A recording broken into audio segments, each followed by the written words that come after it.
Iya, di sini aku akan membahas mengenai greening TVET. Apa sih greening TVET itu? Greening TVET merupakan pendekatan yang mengintegrasikan prinsip-prinsip keberlanjutan dan juga lingkungan ke dalam pendidikan dan melatih kejuruan dan teknis atau yang kita singkat menjadi TVET. Tujuan utamanya adalah untuk mempersiapkan tenaga kerja dengan keterampilan, pengetahuan, dan juga sikap yang dibutuhkan untuk mendukung ekonomi hijau dan pembangunan berkelanjutan. Nah, di sini ada perbedaan dari Greening TVET, Green School, dan juga Green Skill. Yang pertama ada Greening TVET. Greening TVET ini berfokus pada transformasi pendidikan dan juga pelatihan kejuruan untuk memasuki prinsip-prinsip keberlanjutan dan juga keterampilan hijau. Fokus utamanya ada pada desain, produk, dan penggunaan televisi yang mempertimbangkan dampak lingkungan. Tujuannya adalah untuk meminimalkan limbah, mengurangi konsumsi energi, dan juga menggunakan bahan-bahan yang ramah lingkungan. Contohnya ada menggunakan bahan daur ulang, mengurangi penggunaan bahan berbahaya, dan merancang produk yang mudah diperbaiki dan didaur ulang. Sementara Green School berfokus pada penerapan prinsip-prinsip keberlanjutan dalam lingkungan sekolah secara keseluruhan, baik dalam kurikulum maupun kegiatan sekolah. Fokusnya adalah integrasi nilai-nilai lingkungan ke dalam seluruh aspek sekolah termasuk kurikulum. Tujuannya adalah menumbuhkan kesadaran lingkungan, mengubah perilaku siswa dan juga staf-staf yang ada di sekolah. Contohnya ada program daur ulang, pengelolaan sampah, konservasi air dan juga energi, serta pembelajaran di luar ruangan yang berkaitan dengan alam sekitar. Dan yang terakhir ada Green Skill, yaitu pengetahuan, keterampilan, nilai, dan juga sikap yang diperlukan untuk bekerja dan berkontribusi pada ekonomi hijau, membekali individu dengan keterampilan yang relevan. Fokusnya adalah pengetahuan, keterampilan, dan juga kompetensi yang diperlukan untuk bekerja dan juga berkontribusi pada ekonomi hijau yang berkelanjutan. Tujuannya adalah untuk mempersiapkan tenaga kerja yang mampu mengatasi tantangan lingkungan dan mendukung pertumbuhan ekonomi. Contohnya adalah keterampilan dalam energi terbarukan, manajemen limbah, desain keberlanjutan, konversi sumber daya, dan juga pemahaman tentang prinsip-prinsip ekologi. Mengapa sih Greening TVET itu penting? Nah, Greening TVET itu untuk mengurangi dampak lingkungan dari penggunaan pipet, terutama yang berkaitan dengan plastik sekali pakai. Ada 3 poin nih. Yang pertama ada memberikan fleksibilitas dan efisiensi dalam produk media. Yang kedua ada mendukung ekonomi berkelanjutan. Dan yang terakhir ada efisiensi sumber daya, mendorong inovasi dan praktik berkelanjutan. Praktik pipetting yang efisien seperti menggunakan pipet yang tepat untuk tugas yang diperlukan dan mengurangi pemborosan cairan dapat mengurangi jumlah pipet dan ujung pipet yang digunakan sehingga mengurangi limbah dan juga biaya produksinya. Nah, kemudian ada tantangan dalam Greening TVET. Ada 3 poin dalam tantangan Greening TVET nih.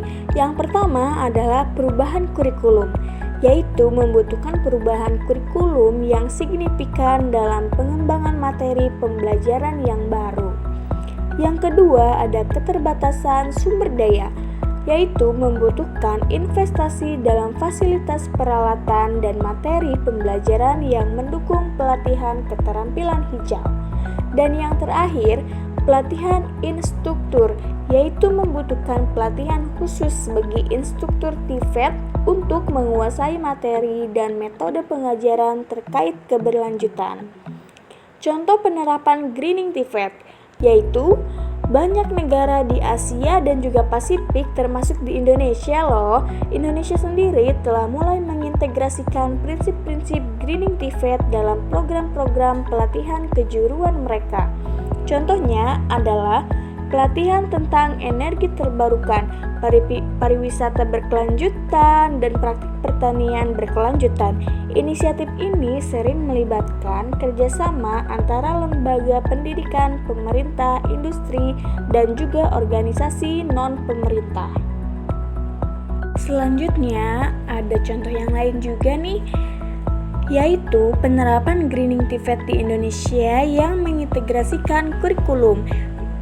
Penyusunan kurikulum berwawasan lingkungan, memasukkan materi terkait energi terbarukan, pengelolaan limbah, pertanian berkelanjutan, dan juga prinsip-prinsip ekonomi sirkular ke dalam kurikulum pelatihan kejuruan.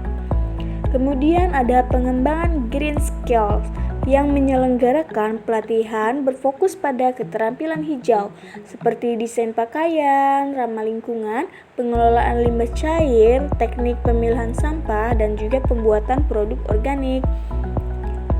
Ada penghijauan kampus, implementasi praktik lingkungan di sekolah, yaitu menerapkan kegiatan seperti kebun sekolah, pengelolaan sampah mandiri, penggunaan energi terbarukan, dan pengurangan limbah di sekolah. Kemudian ada kolaborasi dengan industri, bekerja sama dengan perusahaan dan industri untuk memastikan kurikulum dan pelatihan relevan dengan kebutuhan lapangan kerja hijau. Jadi, Greening TVET merupakan strategi penting untuk mencapai pembangunan berkelanjutan dengan menciptakan tenaga kerja yang terampil dan berpengetahuan dalam mendukung ekonomi yang hijau. Dengan mengintegrasikan prinsip-prinsip keberlanjutan ke dalam sistem TVET, kita dapat menciptakan masa depan yang lebih baik untuk lingkungan dan masyarakat. Greening TVET adalah cara keren untuk memastikan dunia kerja masa depan tidak cuma penuh alat berat dan suara-suara mesin, tetapi penuh oksigen dan pohon-pohon yang hijau. Pendidikan vokasi yang ramah lingkungan itu sangat penting karena kita butuh lebih banyak teknisi yang bisa pasang panel surya, bukan cuma pasang AC 24 jam loh tanpa mikirin tagihan listriknya. Greening TVET bukan tentang jadi superhero, tapi setidaknya jadi teknisi yang enggak bikin bumi stres. Nah, kemudian ada 5 jenis pendekatan yang diimplementasikan di lembaga TVET, yaitu ada penghijauan kampus, penghijauan kurikulum dan juga pelatihan, penghijauan penelitian, penghijauan masyarakat dan tempat kerja, dan juga penghijauan budaya kelembagaan. Budaya penghijauan di kampus yaitu bertujuan untuk mendorong manajemen kampus terpadu guna meningkatkan kerangka keberlanjutan operasional. Program ini disusun untuk memastikan bahwa standar keberlanjutan ditetapkan dan juga bahwa sumber daya dimanfaatkan, bahwa insentif dan penghargaan finansial bagi organisasi yang dihasilkan. Dan yang kedua ada penghijauan kurikulum dan pelatihan. Program ini berupaya untuk memasukkan keberlanjutan ke dalam kurikulum dan pelatihan di saat ini. Program ini berupaya untuk menyelaraskan program dan instruksi dengan konten keberlanjutan dan keterampilan yang hijau. Pada tahap ini, guru dan juga pelatih dilatih secara intensif dengan keterampilan yang dibutuhkan. Dan yang ketiga ada penghijauan penelitian. Metode ini bertujuan untuk mendorong dan juga menggabungkan keberlanjutan dalam bidang teori penelitian, substansi, ideologi maupun prinsip. Melalui metode inilah organisasi dapat berpartisipasi dalam pengumpulan dan pendistribusian data yang berharga bagi komunitas pembelajaran. Para pelaku di lembaga ini bertujuan untuk mengeksplorasi penerapan metode berkelanjutan dan juga membangun solusi secara kolektif. Dan yang keempat ada penghijauan masyarakat dan tempat kerja. Tujuannya adalah untuk bersama-sama mengembangkan dan menyelaraskan strategi serta program keberlanjutan dengan suatu organisasi dan juga komunitas yang dapat menganut prioritas bersama dan menjadi tolak ukur bagi praktik tempat kerja berkelanjutan serta gaya hidup untuk berkelanjutan. Dan yang terakhir ada penghijauan budaya kelembagaan. Budaya penghijauan ini adalah budaya yang berusaha untuk mengintegrasikan keberlanjutan ke dalam semua aspek organisasi. Budaya penghijauan adalah budaya yang memungkinkan pembangunan berkelanjutan menjadi komponen yang sangat penting dari strategi dan juga rencana lembaga, di mana keuntungannya ini akan disampaikan oleh para pemangku kepentingan dan juga agar terlihat jelas dalam sejumlah aspek.